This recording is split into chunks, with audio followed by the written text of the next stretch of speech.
भर जेवतायत, जर ते आपलं गोड केलं तर वारकरी खात नाही, पण हे जेवण करायला सोपं आहे आणि या ठिकाणी सगळ्यांना आवडतं, जेवतात लोक, घरच्या सारखं खातात. आणि म्हणून आपण या ठिकाणी खूप सुंदर असणारी ही व्यवस्था केली.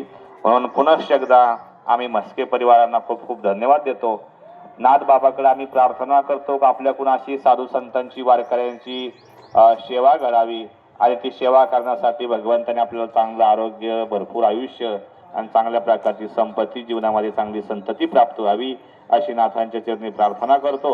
आणि आपल्या दिंडीतर्फे, वारकऱ्यांतर्फे माऊलीचा प्रसाद म्हणून, नाथांचा प्रसाद म्हणून एक श्रीफळ शाल देऊन आपला सन्मान या ठिकाणी करत आहोत. त्यामध्ये आपले या ठिकाणी असणारे आमचे अमोल भाऊ मस्के, बरोबर, अमोल भाऊ मस्के ते उपस्थित आहेत. त्यांनी सुद्धा आल्यापासून किती मोठी तळमळाने सेवा केली. सचिन थोडासा बाहेर गेला आहे, पण अमोल भाऊचा या ठिकाणी आपण सत्कार करूया. त्या ठिकाणी त्यांनी त्याचा स्वीकार करावा.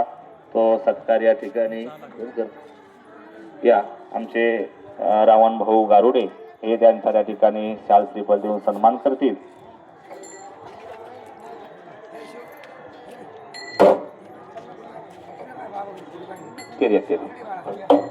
दुसरं द्या, कॅन्सर कशाला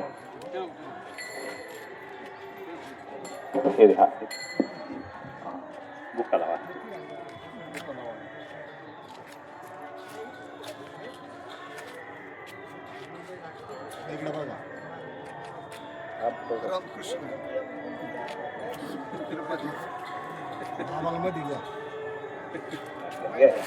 कुंडली गवर्धारी विठ्ठल श्री ज्ञानदेव तुकाराम पंढरीनाथ भगवान की जय. माऊली ज्ञानेश्वर महाराज, जगद्गुरु तुकाराम महाराज, शांती ब्रह्म एकनाथ महाराज की, सब संत की